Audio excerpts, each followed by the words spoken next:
cities in America. Part of the problem across America was the open border policies of former President Barack Obama and Joe Biden, which left America in shambles. While it is true that America is a country of immigrants, it is also a country of laws, not of men getting to pick and choose which laws they feel like executing. The Democrats' open border policies have allowed for the illegal entry of violent criminals, rapists, child predators, human traffickers, and drug dealers who have left a path of destruction and death throughout America. Just the opioid epidemic alone has cost America 100,000 innocent souls a year. Let me repeat that. 100,000 Americans die each year strictly because we allow poisonous material over these open border policies to pour through a porous border. Until the election of President Trump, no one at the federal level had the courage to stand up to the violence that had gripped this nation, and I repeat, no one. What we are announcing today is not the panacea to our crime problem, but it is part and parcel of the solution. This facility is fulfilling the president's promise of making America safe again. How? By giving ICE a facility to consolidate the most violent offenders into a single deportation and holding facility. This camp was originally built here at Angola to house the most disruptive of prisoners. It was called Camp J. Over the years, it was neglected and fell into disrepair. We decided to repair it and put it back into service to help fulfill the mission of removing criminal, illegal aliens that have been causing havoc in our communities. Now let me say this again. To those who want to gaslight the public that this facility is designed to hold criminal, illegal aliens, the worst of the worst. If you don't think that they belong in somewhere like this, you got a problem. Angola is the largest maximum security prison in the country, with 18,000 acres bordered by the Mississippi River, swamps filled with alligators, and forests filled with bears. Nobody really wants to leave the place. The idea is to consolidate the worst of the worst criminal illegal aliens, gang members, rapists, drug dealers, human smugglers that have no place in this country. For those of you who don't know, I'm a former law enforcement officer. I actually worked in a jail. The idea is to prevent those worst of the worst criminal illegal aliens from continuing their criminal activities inside a criminal civil population. By congregating them here, we actually secure America. This camp will hold 208 criminal illegal aliens by mid-September, 51 of whom are here today. And we will have the capacity to hold over 400 in the next few months. Now, I know you all in the media will attempt to have a field day with this facility, and you will try to find everything wrong with our operation in an effort to make those who broke the law in some of the most violent ways victims. I want you to know that that path only continues to lead us to the hug-a-thug policies that handcuff our police instead of the criminals and have led to the violence across this country. However, I would ask the media, I would plead with you all, why don't you focus on the real victims, like the young boys who were molested in Kenner, Louisiana by an illegal from Honduras, or the 13-year-old little girl who was kidnapped and raped last year. Or how about Mark Dean, a 48-year-old WGNO TV producer who was killed due to the reckless driving of another illegal. Or the young Nichols female student who was randomly attacked with a hammer outside of St. Thomas's Church. These are just a few of the stories that highlight what is playing out all across America because of the Democrats' open border policies. When we allow our country to be overrun by those who have no respect for our laws or way of life, American families suffer and our communities crumble. I have said countless times that I don't know anyone who has a house without a front door. And so you don't have a country without borders. It's so refreshing to have a president and a cabinet, like the lady standing behind me, who empower law enforcement to do their jobs, to provide American families the safety they have long wanted, and finally puts America and her people first. That is why today I'm proud to stand alongside Secretary Noem, General Bondi, Deputy Director Sheahan, as we announce the opening of the Louisiana lockup, which will house the worst of the worst illegal criminal aliens. And now I would like to turn it over to my great friend, former governor, and now the Secretary of Homeland Security, Kristi Noem. Good afternoon. Today we're here at this legendary Angola prison to announce an agreement between the United States of America and the great state of Louisiana. There has never been an agreement like this one before. And it is here today at this place because President Trump has selected and built relationships with leaders across this country that don't complain about things, they fix them. And when we called up Governor Landry and told him about our need for detention space and our need to have a place where we can house some of the violent, criminal, illegal aliens that are out there perpetuating horrific activities against the families in this country, he offered us a solution. He offered us a space that we could house these dangerous criminals and make sure that they were never able to harm another child or family member in this country ever again. I want to thank Governor Landry for hosting us. I also want to thank our great Attorney General Pam Bondi for her willingness to consistently work tirelessly to make sure she's defending our laws and she's out there fighting for people that they have an opportunity to live the American dream. She's been strong, she's been hardworking, and she's been fair. She recognizes that the scales of justice apply equally to everyone and that criminal illegal aliens have no place in this country. I also want to thank our Deputy Director, Madison Sheahan, for all of her leadership as well at ICE. She has been fantastic in helping us come up with solutions like the one you see in front of you today to ensure that these criminals are never let go in the United States of America again. And then we also have other leaders that we're grateful for, the warden, the Department of Corrections and Public Safety leaders here in this state have been absolutely wonderful in what they've done to put together this opportunity to open up today the Louisiana lockup. Our one cell block here, as Governor Landry referenced before, called Camp J, has been now repurposed into an ICE detention facility. But not just a typical ICE detention facility that you may see in another state somewhere else in this country. Instead, this facility will hold the most dangerous of criminals that have been out there harming individuals in this country. It will be high-risk alien individuals and criminals, and here are a few of the examples of those individuals that are being moved or are already here today. Omar Martinez Garcia, a 39-year-old citizen of Mexico. His criminal history includes a conviction for homicide, second-degree murder, and he was sentenced to 16 years in prison.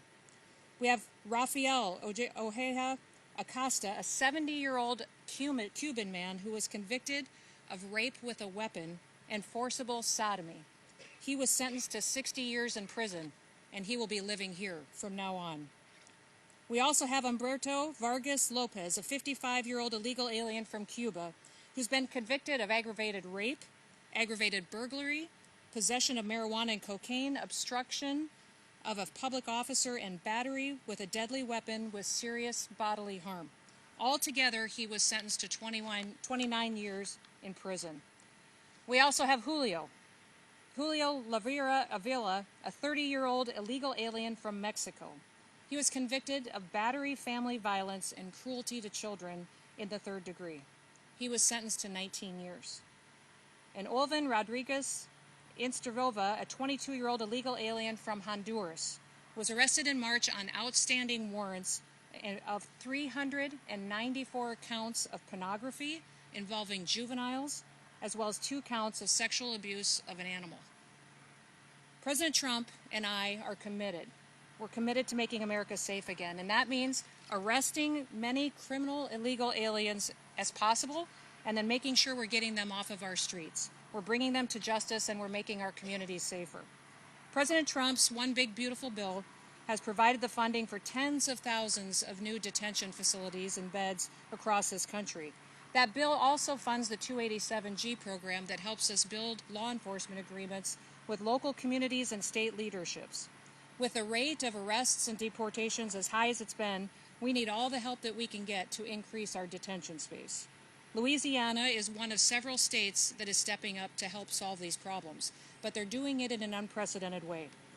We now have about 200 criminal illegal aliens who are scheduled to be detained here at this facility. The capacity will be up to 400, as Governor Landry specified earlier, and since Angola Prison is located on the grounds of the highest security prison in Louisiana, the citizens here have no need to worry about their safety. They will remain in this facility, and people will be protected from these criminals. So I want to thank you and all of you who care about this country and understand that this president is working every single day to address the crime, address the violence in our cities and our communities, and is bringing people to justice and deporting people out of this country who shouldn't be here. I want to thank Governor Landry for his leadership. He declared an emergency back in July in order to start forming partnerships with us to solve these problems. And I'd also like to thank Governor Landry for his leadership in signing Operation Go, a historic 287G collaboration with Louisiana and our federal agency to arrest and to deport the worst of these criminals. And thank you also to Madison for all of our hard work for helping us get to this announcement today and the operations that are conducted by ICE officers across this country to make sure we're keeping our country safe.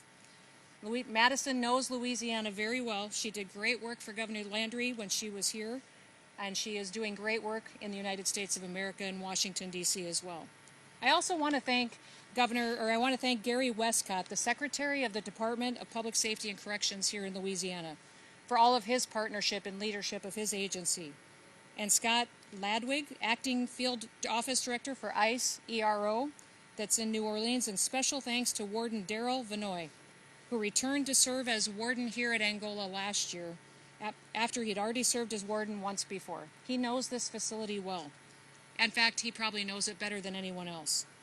May God bless all of our law enforcement officers, all the men and women who get up every day and work to protect our public safety. And may God continue to bless the United States of America. Now I'd like to introduce to you and have you welcome with me our great United States Attorney General Pam Bondi.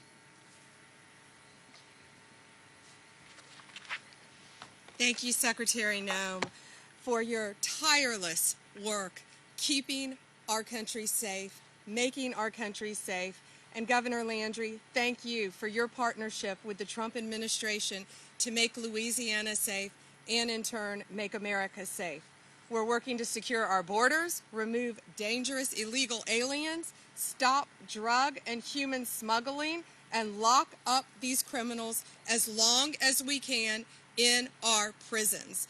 Thanks to Secretary Noem, Homeland Security, all of our agencies working together to apprehend these illegal aliens, and Governor Landry for your use of this incredible facility, locking them up and keeping them here where they will be prosecuted by our great U.S. attorneys here in Louisiana, and they won't go anywhere. Look behind us. Louisiana, you're going to be an example for the rest of this country. Thank you. We've been working together on Operation Viper, a joint effort between Louisiana law enforcement and the Justice Department's FBI, DEA, ATF, and U.S. Marshals to disrupt the illegal criminal drug organizations here in Louisiana.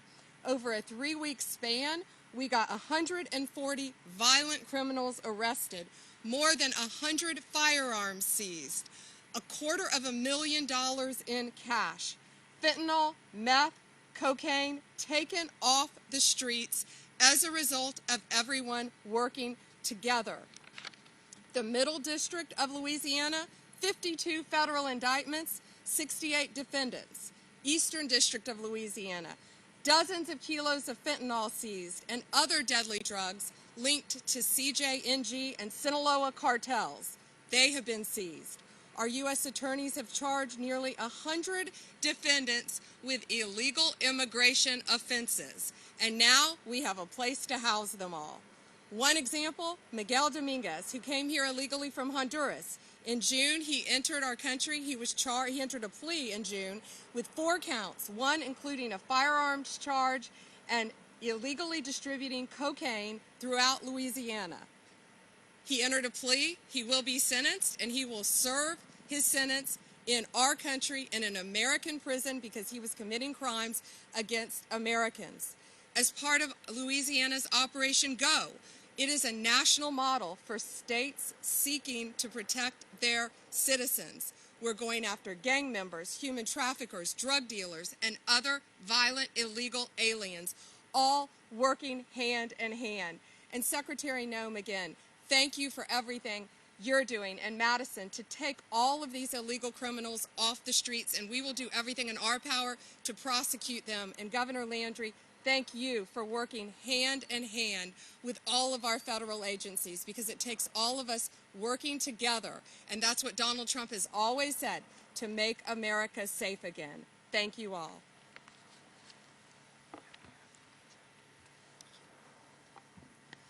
Good afternoon. Thank you all for being here. I'd like to start by thanking Secretary Noem and General Bondi. I think what this shows is the continued support that the men and women of ICE have from not only President Trump, but also his entire cabinet and our leadership to go out and do unprecedented things. Coming in January, we were tasked by Secretary Noem to make unprecedented partnerships and historic partnerships throughout the country, allowing us to expand our 287G program in a way that it's never done before. Through our task force model, through detention space, and other opportunities that we have to use state and local law enforcement as a force multiplier throughout the country to effectuate change in American cities and to put the American people first for the first time in 4 years. And we are proud to be able to stand here and partner with Governor Landry. Governor Landry is a dear friend of mine, and when he called and asked to be able to be a part of the mission that ICE was on, we were able to work together to construct Operation Go, a historic agreement to expand the 287G program using the Louisiana State Police and the other Louisiana law enforcement agencies, as well as to expand into detention space and other opportunities that we have as the men and women of ICE. This is just one prime example of the success that we've been able to have. Just yesterday, we worked with the Louisiana State Police and the Louisiana National Guard to move 51 of the worst alien criminals that we have arrested throughout the country into the facility behind me, including 9 of which who were removed from facilities in the state of Louisiana that have wreaked havoc on the people of Louisiana and the American people.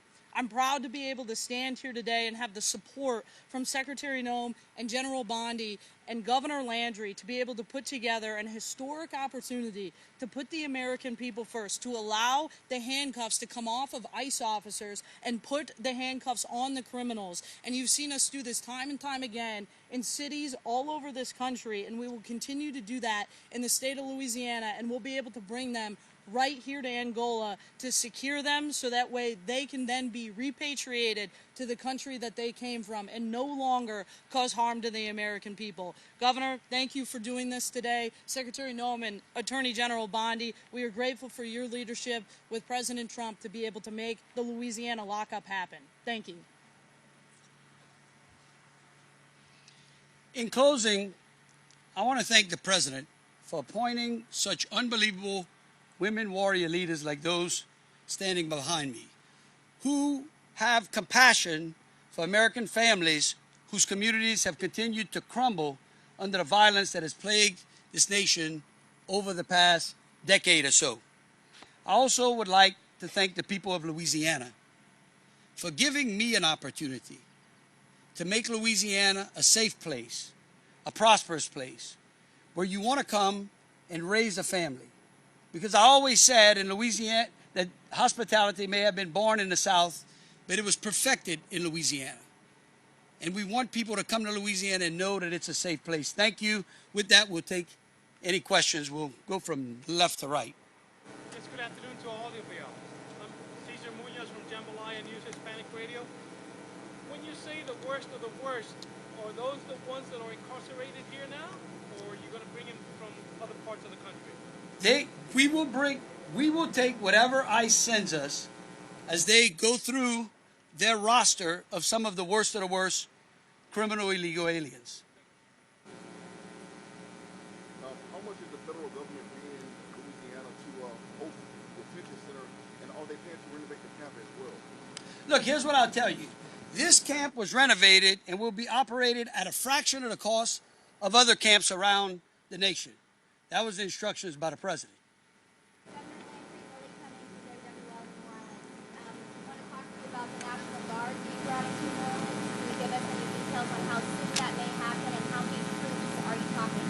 Well, y'all know me. I wouldn't talk about any operational elements that we have going on as we combat crime from New Orleans all the way to Shreveport. I will tell you this.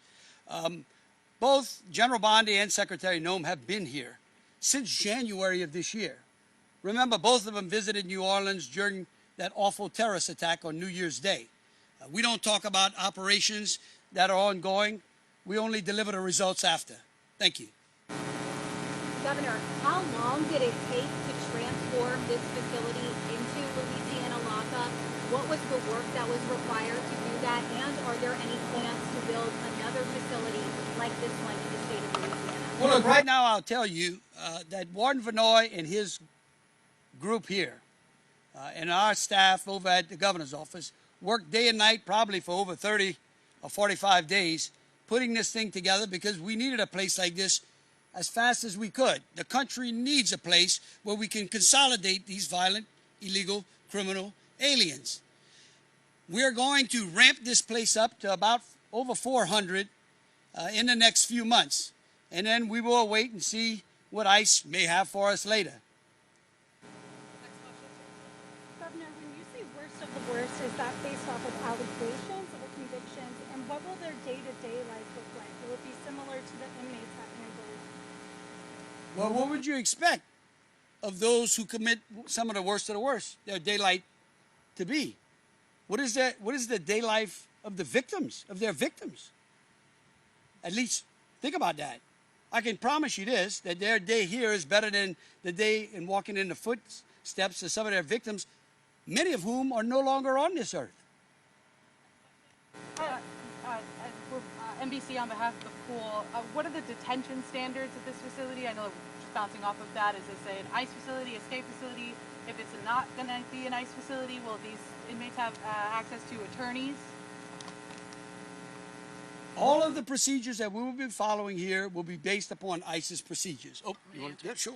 So this facility will meet all of ICE's standards, including our standards to have attorneys available, and we have hearing rooms to be able to meet with your attorney as well as see an immigration judge with Department of Justice. We also have the law library in this facility, just like every other ICE facility. This is a model for the country of what ICE is expecting from our partners, and that's exactly what we have here. You can walk into any ICE facility right now, and you're going to see the same exact standards, and they're going to be met throughout the country, just as Governor Landry did. Governor, any concerns about mixing the populations here with the normal population of Angola, or they're just going to be completely separate? Oh, no. There's no mixing over here. All of the camps are completely isolated from one another. And so this camp will completely be isolated from the criminal civil population. What is the cost that the state is incurring for the renovations and the operations of this facility, and will any of it be reimbursed by the federal government? I can promise you this facility will operate in the black at a fraction of the cost that others have done. That was the instructions I got from the White House. Who will be running the day-to-day operations of the facility, and is it still set up for solitary confinement? The contract is between ICE and the Department of Corrections and GOSEP, and we will have ICE contractors that will help us run the day-to-day activities. Was the choice, every headline about this Angola calls it notorious. Was the decision to choose such a prison with such a reputation deliberate to make people want to self-deport? Yeah, I'll speak to that. Absolutely. There's consequences for breaking the law in this country now. The law will be applied, and that's what President Trump is doing that's so refreshing and so different from the Biden administration. The Biden administration prioritized illegal criminals ahead of American citizens, and that's not going to happen anymore. So absolutely, the most powerful thing that has convinced people to self-deport was our showing on commercials and on videos of the consequences of breaking the law in this country now. How criminals that come in here and rape people, murder people, that they will face justice and that they will face consequences and they will have to leave the United States and they'll never walk free in our streets again. So absolutely, this is a facility that's notorious. It's a facility, Angola Prison is legendary, but that's a message that these individuals that are going to be here that are illegal criminals need to understand, is that if you come into this country and you victimize someone, if you take away their child forever, if you traffic drugs and kill our next generation of Americans, and if you traffic our children and men and women, absolutely there's consequences. You're going to end up here. You're going to end up here because we're going to throw the book at you and everything else that we have until you're out of this country, and you no longer have the right to be free and no longer have the right to be in the United States of America. Yes, sir. Hey, so Governor, is this going to be a place for men and women? How is that going to go? No, there will only be males here. The women violence is going to go. Oh, that's a great idea. After this press conference, I'll talk about that with Secretary Noem and Deputy Director Sheahan. Great idea. Governor, crime in New Orleans is down historically. Are National Guard troops really necessary? And if so, why weren't they sent in earlier? Look, here's what I will tell you. President Trump is focused on getting control of our cities, but not doing it the way past presidents and other administrations have done, where it's temporary. What he wants to see is permanent safety for Americans. He wants our families to be able to grow up in neighborhoods under which they can allow their children to go about their business on the sidewalks and enjoy the playgrounds and not worry about bullets flying around in neighborhoods. One question, sorry, next question. Governor, question for you. Is the new immigration court that's being put up in Baton Rouge a result of this? No, that facility is an expansion. Look, the men and women of ICE are arresting people at historic numbers, and so we work with the Department of Justice and the General's team every day to make sure that we have adequate space to allow all the criminals that we're arresting to go through the proper immigration hearing process, to receive their due process, and then eventually be repatriated to their home country. And in places we have to expand. We're working beside Louisiana State Police. We've seen historic numbers of arrests through 287G program, and it's time to expand a lot of our facilities, and at the direction of the Secretary and with the help of the DOJ, we will continue to do that. Can you elaborate on the deportations after they meet with the immigration court judge here? Yes, after an alien has been arrested and they start immigration proceedings, and I think the thing everyone should remember is oftentimes the folks that we are targeting are people with executable final orders, and so most of them already have been issued an order by an immigration judge to leave this country. If they are a criminal alien and they have not gone through that process, they will go through the immigration hearing process and then ultimately be repatriated to their country and be removed as quickly as possible. The folks that are in this facility have committed heinous crimes. They're going through the immigration hearing process and then ultimately will be removed pending the judge's decision.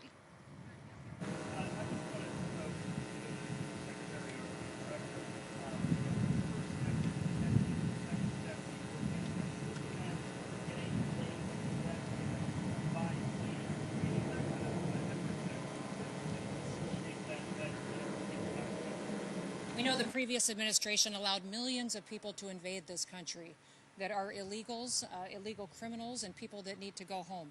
Listen, if people wait until we detain them and have to remove them ourselves, they will never come back to the United States of America. That's why we're encouraging people who are in this country illegally to leave now. Leave now on your own. We'll buy you a plane ticket, go home, and you may have the chance to come back to the United States of America. In the meantime, we're going to continue to make sure we're taking care of the taxpayers. The people in this country that are running this government, expect more out of this government, are the people at home working jobs and paying their taxes. And we're going to find an affordable, efficient, sustainable way to continue to deport people. It's going to take us a while to deport the 10 million plus people that Joe Biden let into this country illegally, but we're not going to stop till we're done. We're going to keep going, keep working, and if we need to figure out a way to get more flights in the air so it can happen quicker, I'm all about figuring that out. Let me add something to that to be clear. If you commit a violent crime in this country, if you rape a child, if you commit a murder, if you commit a horrible, heinous crime, we are going to prosecute you here, and we are going to keep you here for the rest of your life. Again, I want to thank General Bondi and Secretary Noem, and I will tell you this. If you, okay, I'm so sorry. The line's long. Yes, ma'am.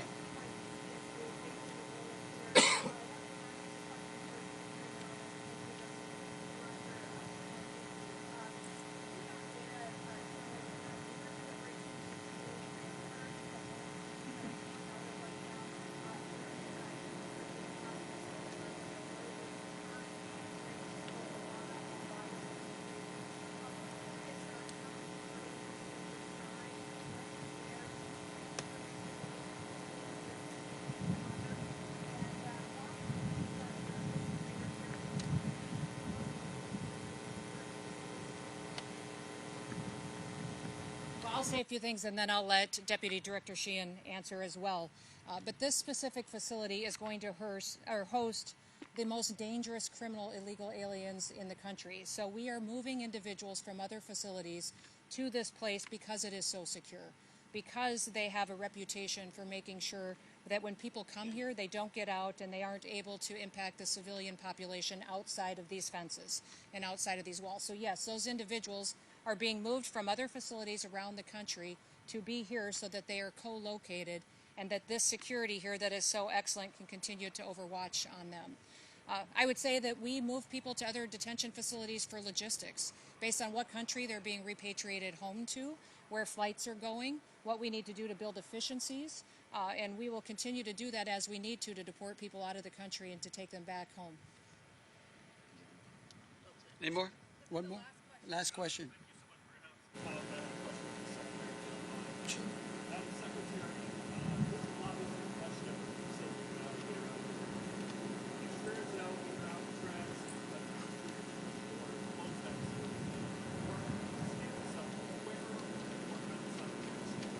This has been on track. We've been working with the governor of Louisiana here for a long time, talking about this and seeing what we could do to put a presence here in Louisiana beyond what we already had.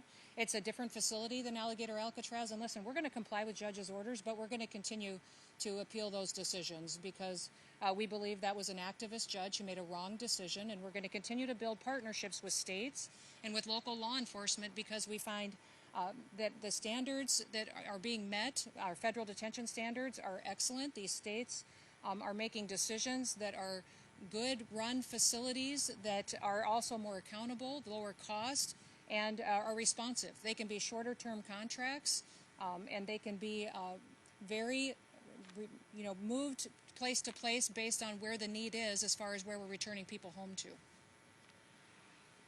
Again, I want to thank the President. I want to thank Secretary Noem. I want to thank General Bondi. And as she said, regardless of whether you're in the country conducting criminal illegal activity or you are an American conducting violent criminal activity, if you do it in Louisiana, they are going to be working with me to put you in a jail just like this. Thank you so very much.